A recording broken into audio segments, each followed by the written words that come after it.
Let's start friends. Last लेक्चरमध्ये आपण 5-6 question तर बघितले, म्हणजे 6-7 क्वेश्चन. आपण आज न्यू क्वेश्चन स्टार्ट करूया. Explain the factors influencing choice of extraction process. हा क्वेश्चन खूप जास्त इम्पॉर्टंट आहे तुमच्या एक्झामसाठी. So while choosing the process used for the extraction of any particular element, one has to keep in mind following factors. आता ह्याच फॅक्टरवर depend आहे ना की काहून आपल्याला चॉईस करावी लागते कोणत्या मेटलचं एक्स्ट्रॅक्शन करायच्या वेळेस, की कोणती प्रोसेस आपण घेऊ बा याच्या एक्स्ट्रॅक्शनसाठी. तर ते फॅक्टर आहे first, for mechanical separation metal must exist in free state. ठीक आहे, मेकॅनिकल सेपरेशनसाठी मेटलला मस्ट आहे की ते फ्री स्टेटमध्ये एक्झिस्ट असलं पाहिजे.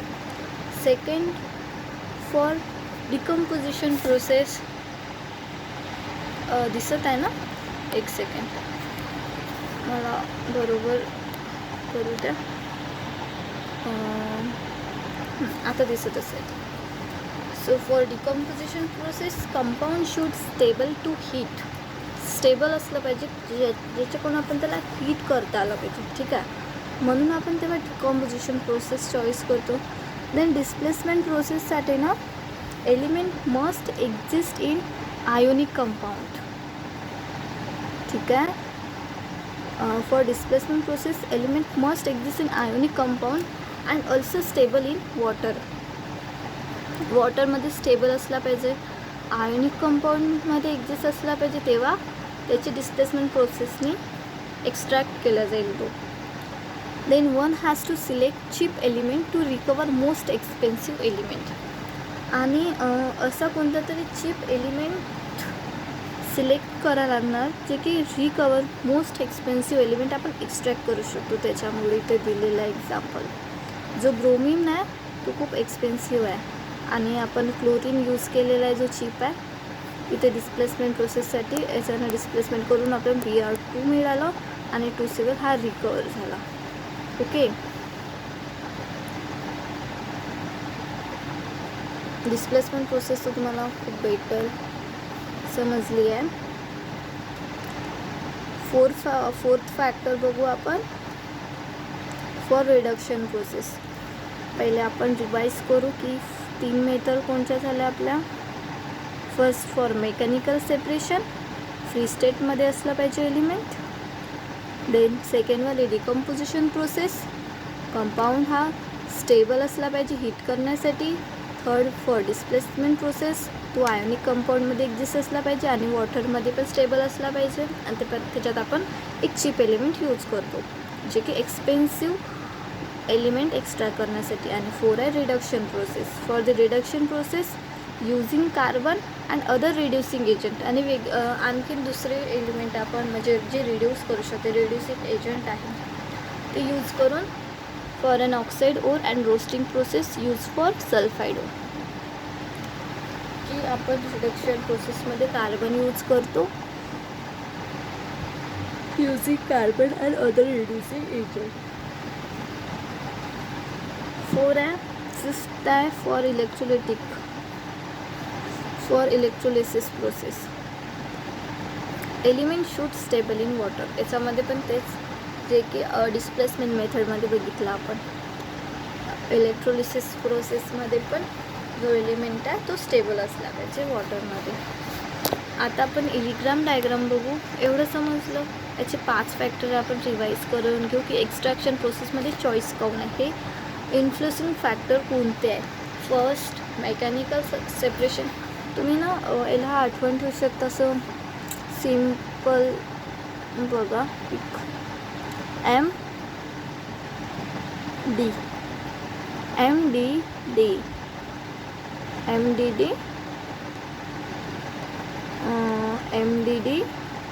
नंतर आहे आर.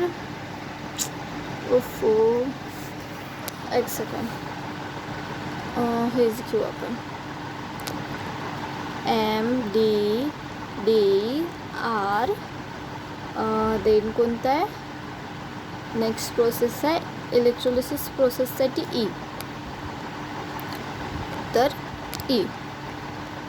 ठीक आहे. आता बघा काय बनलं आपल्याजवळ, एक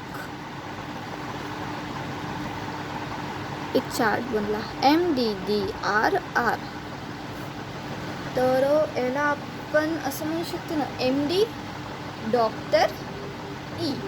ठीक आहे, MD डॉक्टर ई. ठीक आहे ना. DRला असं लिहू शकतो ना आपण, सिम्पल. बघा ना, MD इथे स्टॉप, डॉक्टर, इलायची. कोणी तुमचं ईवरून नाव ज्याचं असेल, इमली, काही पण तुम्ही असं आठवण ठेवू शकता की जी डॉक्टर ई आहे ती MD झालेली आहे. सिम्पल. अरे तुम्ही काही पण असं आठवण ठेवण्यासाठी आपण करू शकता. मी इरेज करते. एवढं सिम्पल आहे.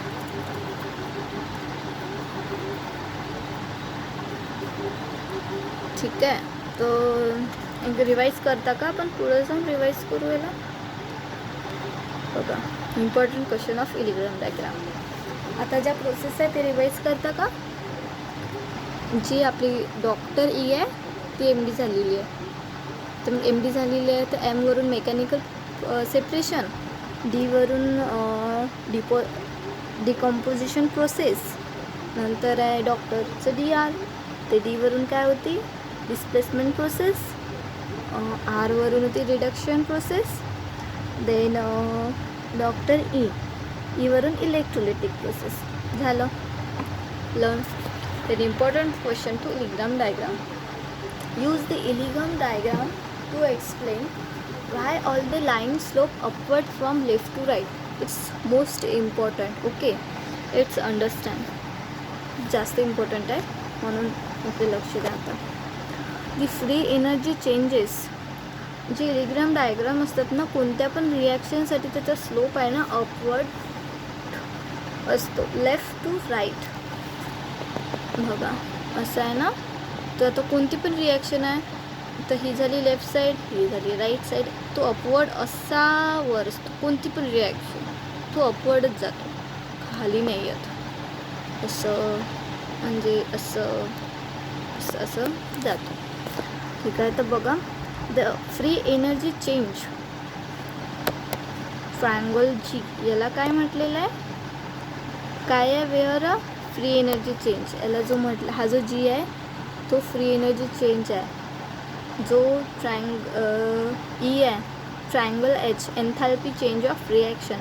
आणि जी S आहे, सॉरी, जो S आहे तो change in the entropy during the reaction and ती ॲब्सोल्यूट टेम्परेचर.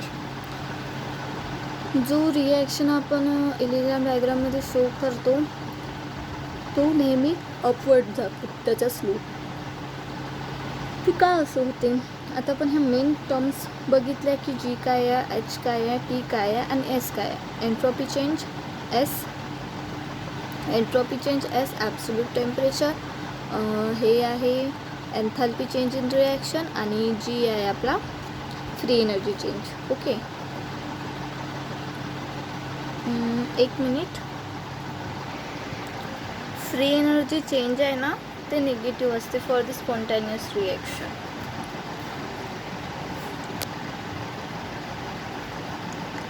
बघा आता, the graph for metal to metal oxide, all slope upward due to the free energy change, increases with increasing of temperature. Metal to metal oxide, all slope upward due to the free energy change, increases. Free energy change increase of temperature. As oxygen gas used up in the reaction, gases have higher entropy than solid and liquid due to the random structure. Gases ची जे higher entropy असते solid आणि liquid पेक्षा. In the above reaction, entropy or randomness decreases and hence the entropy is negative. Thus, if the temperature is raised, then the temperature and the entropy becomes more negative. Since the temperature, absolute temperature and the entropy is subtracted in the equation. Free energy change become less negative. हे सर्व factor जे आहे ना ते एकमेकावर depend आहे. Temperature increase झालं तर हे दोन्ही फॅक्टर आहे ते निगेटिव्ह होतं आणि इथे निगेटिव्ह झाल्यामुळे इक्वेशनमधून हे सबस्ट्रॅक्ट होतात आणि जे जी आहे becomes the less negative. Thus the free energy change increases. Free energy, एक second, free energy increases of with increases of temperature. That's why all slopes are upward. म्हणून all slope upward आहे. Free energy change जर increase होत असेल तर temperature also increase होते, म्हणून all slope हे आहे. तुम्ही बघा ना, जर टेम्परेचर जर रेज झालं ना तर जे जे हे दोन फॅक्टर आहे ते निगेटिव्ह होऊन जातात, म्हणून ते सबस्ट्रॅक्ट होतात इक्वेशनमधून, म्हणून हे जी बिकम्स लेस नेगेटिव्ह आणि free energy change increases with increase of temperature. समजलं ना why all slopes are upward. Next पुढं जाऊ आपण आता. एवढं नाही, तुम्हाला जे आहे ना इलिग्राम डायग्राम म्हणजे ती डायग्राम तुम्हाला ड्रॉ करता आलं पाहिजे. तुमच्या टेक्स्टबुकमध्ये CO2ची डायग्राम आहे आय थिंक, ती तुम्हाला व्यवस्थित काढता आली पाहिजे. त्याच्यावर पण क्वेश्चन येऊ शकते मे बी. सेकंड बघा, when the line change in slope and Y. आणि केव्हा बा त्या लाईनचा स्लोप चेंज होते. आता जनरली तो स्लोप असा वर जातो ना, असा जातो, असा जातो. म्हणजे सपोज दॅट तो जो स्लोप आहे तो असा होऊन असा येणार किंवा असा होऊन असा येणार, याला म्हटलं की स्लोप चेंज होतो. आणि का होतो बा तर बघू आपण. स्लोप का बरं चेंज होत आहे तर the change in slope is observe when the metal oxides are melt and or vaporise. Slope केव्हा चेंज होतो, जे मेटल ऑक्साईड आहे एकतर तो टेम्परेचरमुळे मेल्ट होतो किंवा वेपराइज होतो. तुम्हाला खरंच समजलं का की इलेक्ट्रॉन डायग्राममध्ये काय असते मेटल ऑक्साईड, तो स्लोप अपवर्ड का असतो. ठीक आहे, एका साईडला फ्री एनर्जी असते. एक सेकंड मी तुम्हाला याच्यावरच सांगते. हा तुमचा ग्राफ आहे, इकडे फ्री एनर्जी आहे तुमची आणि खाली टेम्परेचर आहे. रिॲक्शनचं जर फ्री एनर्जी वाढली तर टेम्परेचरसुद्धा असा वाढत जातो. म्हणून प्रत्येक रिॲक्शनचा स्लोप असा असतो, असा. ठीक आहे, एवढं समजलं तुम्हाला. याचा स्लोप वर असतो. तर क्वेश्चन होता आपला ऑल स्लोप अपवर्ड का असते, कारण की जर फ्री एनर्जी इन्क्रीज झाली तर ते इन्क्रीज ऑफ टेम्परेचर, तर टेम्परेचर इन्क्रीज झालं तर फ्री एनर्जी आहे ती अशी इन्क्रीज होत जाते. एवढं समजलं आता तुम्हाला. तर असं इथं म्हटलेलं आहे की स्लोप हा लाईन चेंज काऊन करते. जर आता हा स्लोप असा घेतला आणि हा असा काऊन आला तर हा स्लोप चेंज का होते, तर याचं रिझन आहे इथे. तर आपण याचं रिझन आहे इथे बघा. मेटल ऑक्साईड आर मेल्ट और वेपराइज. जो मेटल आहे, मेटल ऑक्साईड आहे, तो एक तर मेल्ट व्हायला लागणार किंवा त्याची वेपर बनणार, तेव्हा तो स्लोप चेंज होणार. ठीक आहे, म्हणजे तो खाली येणार, म्हणजे फ्री एनर्जी कमी झाली त्याची आणि टेम्परेचर ऑफकोर्स ते पण कमी झालं. Wien change of state occurs at particular temperature. असं नाही आहे की टेम्परेचर कमी आहे, टेम्परेचर हायच असणार आहे. पण वेफर झालं ना, टेम्परेचर माझी मिस्टेक झाली, टेम्परेचर हे इन्क्रीजेस राहणार. When the change of state occur at particular temperature, त्या पर्टिक्युलर टेम्परेचरवर स्टेट चेंज झाली त्याची, म्हणजे सॉलिड होती तर लिक्विड झाली किंवा ते गॅस झाली. Entropy increases and change in slope of line occur. इथे एवढं आपण तुम्ही सांगू शकता, फ्री एनर्जी चेंज झाली त्याची किंवा डिक्रीज झाली फ्री एनर्जी, आणि एन्ट्रॉपी इन्क्रीज झाली हे पण सांगू शकता. एन्ट्रॉपी म्हणजे एस ही इन्क्रीज झाली and change in slope occur. एवढं सांग. Hg to HO, when Hg boils, line changes in slope at 356 because Hg liquid, Hg इकडे गॅसमध्ये होतं आय थिंक. ऑफकोर्स लिक्विडमध्ये आहे तर तो गॅसमध्येच होणार, सॉलिडमध्ये असणार तर तो लिक्विडमध्ये होणार किंवा सॉलिडमध्ये डायरेक्ट तो पहिले तर लिक्विड होणार नंतर गॅस. ओके. Hg म्हणजे मर्क्युरी. हा जो मर्क्युरी आहे, मर्क्युरी ऑक्साईड, मर्क्युरीला बॉईल केलं इन स्लोप ॲट 356. चेंज होणार कारण की त्याचं लिक्विड तो गॅस बनला, म्हणून त्याचा स्लोप करायला हे एक्झाम्पल आहे तुम्हाला समजण्यासाठी. नेक्स्ट पुढे जाऊ आपण. What happens Wien a line crosses the free energy is 0 axis. जेव्हा लाईन क्रॉस करते, आता हे तुम्हाला डायग्राममधून समजलं असतं. तुम्हाला एक डायग्राम मी मागं सांगितली आहे अशी वेळी. इथं स्लोप असा वर न जाता खाली येत आहे, ते समजलं. आता हे बघूया. When a line crosses G the free energy change of formation of oxide becomes the unstable, hence the metal oxide decompose into metal and oxygen. Decompose होतं, oxide become unstable. MO2M plus half O2G. Below the temperature, free energy of formation of oxide is negative, so the oxide stable. हा question नंतर बघू आपण. Draw the Ellingham diagram और carbon. तुम्हाला सांगितलं होतं मी की तुमच्या फेसबुकमध्ये आहे आणि तुम्हाला इम्पॉर्टंट आहे की CO ची, कार्बनची इलिग्राम डायग्राम ड्रॉ करावा. C+½ O2 तो फॉर्म होते CO monoxide, carbon monoxide form होतं आणि प्रेफर आहे 700 डिग्री सेल्सिअस, 710 डिग्री सेल्सिअस. बघा आता ही इलिग्राम डायग्राम आहे, हे टेम्परेचर आहे, हे फ्री एनर्जी आहे आणि हे टेम्परेचर आहे. तुम्हाला मी दिसत आहे का? इथं बघा ही रिॲक्शन दिसत आहे CO ची तुम्हाला. हे बघा CO मोनॉक्साईड, कार्बन मोनॉक्साईड, इथून हा स्लोप आलेला आहे. आणि हे CO2ची, एक सेकंड, हा इथून आलेला आहे आणि हे CO2 इथं म्हणजे CO2 निघाला आहे आपल्याला. एक सेकंड पुढं जाऊ आपण समजण्यासाठी. In case of carbon reacting with O2, two reaction are possible. C+O2 carbon plus oxygen is equal to 2 monoxide आणि कार्बन प्लस ऑक्सिजन, इथे 2 कार्बन, इथे 1 कार्बन आहे. तर इथं कार्बन डायऑक्साईड फॉर्म झाला.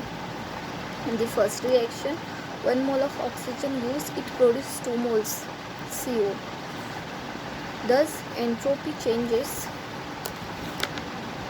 This entropy change increases for the reaction as randomness increases, and hence the G becomes more negative and reaction become more favorable temperature above the 700 degrees. So the line equilibrium diagram for CO slope downward.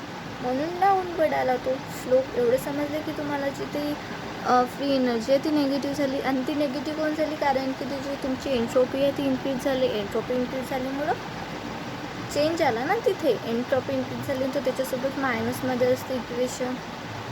ठीक आहे, खाली आलं. In this second reaction 1 mole of oxygen used, it produced 1 mole of CO2. Thus there is no change in entropy and therefore G hardly changes with temperature. So the graph GT is almost horizontal and therefore CCO formation more favorable position to seize. समजलं का एवढं? Of course. And change. Next. Short answer question. Explain why chromium and copper exhibit anomalous electronic configuration. हा question खूप जास्त important आहे. Okay, याला पिक करून ठेवा किंवा तुम्हाला जर आठवण नसेल राहत तर तुम्ही याला लिहून ठेवू शकता इम्पॉर्टंट म्हणून. आणि म्हणजे होतेच दॅट रिझन याचे IMP करून ठेवू शकता. सो क्रोमियमची जे हे आहे इलेक्ट्रॉनिक कॉन्फिगरेशन आहे 3D5 4s1 आणि कॉपरचे 3D10 4s1. हे हाफ फिल आहे, ही कम्प्लिटली फिल आहे. Shows app normal electronic configuration, जबकि त्याची जे इलेक्ट्रॉनिक कॉन्फिगरेशन असायला पाहिजे होती क्रोमियमची 3D4 4s2 आणि कॉपरची असायला पाहिजे होती 3D9 4s2. तर बघू काय आहे reason. Because 3D and 4s orbital 3D and 4s orbital have nearly same energy. क्रोमियममध्ये ना 3D आणि 4s ऑर्बिटलची सेम एनर्जी आहे. Therefore electron can promote from 4s to 3D orbital. इथे जे आहे ना क्रोमियममध्ये क्रोमियमचे जे सेम एनर्जी आहे 3D आणि 4s ऑर्बिटलची सेम एनर्जी असल्यामुळे जो 4sमधला इलेक्ट्रॉन आहे तो प्रोमोट झाला 3D ऑर्बिटलमध्ये. आणि म्हणून half fill D5 and full fill D10 D orbital have extra stability. म्हणून तिथे एक्स्ट्रा स्टॅबिलिटी आली G5 आणि D10मध्ये. समजलं. ह्या दोन्ही कंडिशन क्रोमियम आणि Cu याच्यातला जो 4s2 असतो त्याच्यातला 1 इलेक्ट्रॉन प्रोमोट होतो 3D9मध्ये आणि इथे 3D4मध्ये. इथे एक सेकंड, इथे जो 4s2 असेल ना याच्यातला एक इलेक्ट्रॉन याच्यामध्ये ट्रान्सफर होतो 3D9मध्ये. इकडला 4s2 असतो याच्यातला एक इलेक्ट्रॉन इथे ट्रान्सफर होतो 3D4मध्ये. म्हणून इलेक्ट्रॉनिक कॉन्फिगरेशन होते 3D5 आणि 4s1 3D10 आणि 4s1. एवढंच आठवण ठेवायचं आहे तुम्हाला की 3D4 आणि 4s ऑर्बिटलची एनर्जी सेम असते and therefore electron can promote from 4s1 to 3D orbital. आणि half fill D and full fill D10 D orbital have an extra stability किंवा एक्स्ट्रा स्टॅबिलिटी असते. बस सिम्पल. 4 मार्क्स रिकवर एवढं लिहिलं आणि तुमचे 4 marks recover होते. पण तुम्हाला माहिती आहे का एवढ्याच्या तुम्हाला मार्क्स नाही देत. जे युनिव्हर्सिटीवाले आहे ना त्यांना खूप जास्त असं भराव आन्सर पाहिजे, मोठा आन्सर पाहिजे. आपले जे स्पेसिफिक त्याचं रिझन आहे ना त्याला पण खूप लॉंग असं आन्सर टाईप तुम्हाला लिहावं लागेल, तेव्हा तुम्हाला त्याचे मार्क्स मिळणार. चलो कुछ नहीं, आगे चलते हैं. Multiple choice question. Important. Paramagnetic substance are weakly attracted by the external magnetic field. आपण फर्स्ट स्टार्टिंगलाच बघितलं आहे. Magnetic moment of diamagnetic substance is 0. Ferromagnetic substance are strongly attracted by the external magnetic field. Paramagnetic weakly attracted by the magnetic field. आठवतं. The general electronic configuration of transition element is n-1 D1 to 10 4s2. Maximum oxidation state exhibited by the manganese +7. Minimum oxidation state exhibited by copper +1. Answer in one sentence. So answer in one sentence. याचं खूपच easy. तुम्ही असं म्हणजे understanding आहे की copper transition element का म्हणतात बघ, कॉपरला ट्रान्झिशन एलिमेंट का म्हणतात. सिम्पल. किती पार्शली फील आहे सांगू शकता. 3D9 4s2 पण एक प्रोमोट होतं म्हणून त्याचा D10 एक्स्ट्रा स्टेबिलिटी असते. सो इरेग्युलर कॉन्फिगरेशन शो करते आणि पण तो पार्शली फील आहे म्हणून कॉपरला ट्रान्झिशन एलिमेंट म्हणतात. नंतर कॉबल्टला ट्रान्झिशन एलिमेंट कोण म्हणतात बिकॉज द पार्शली फील आहे D orbital. 3D7 4s2. Then define molar magnetic susceptibility. Simple. Magnetic susceptibility म्हणजे की per mole of substance is called the molar magnetic susceptibility. ठीक आहे. Then what is the magnetic permeability. It is the ratio of number of lines of forces passing through the substance to the number of lines of forces passing through vacuum. It is denoted by Q. इतकं important नाही आहे. Then बघू what is an or. हा question खूप जास्त important आहे म्हणजे एक्झाममध्ये येतो. फर्स्ट बघू आपण. A mineral from which element can be extracted economically. A mineral from which element can be extracted म्हणजे मिनरलमधून एलिमेंट एक्स्ट्रॅक्ट करतो आपण इकॉनॉमिकली. Is called ore. म्हणजे ओर कशाला म्हटलं, त्या ओरमधून आपण एलिमेंट एक्स्ट्रॅक्ट करतो, त्याला ओर म्हटलं आहे. Hematite is an ore of iron, ज्याच्यातून आपल्याला आयरन एलिमेंट मिळतो. Bauxite is an ore of aluminium, बॉक्साईडमधून आपल्याला ॲल्युमिनियम मिळतं. तर एवढेच क्वेश्चन ट्रान्झिशन एलिमेंटमधून खूप जास्त इम्पॉर्टंट आहे. एवढे जरी तुम्ही व्यवस्थित केले तर तुमचा स्कोर गुड येणार, good and well. So all the best for your exam. Thank you.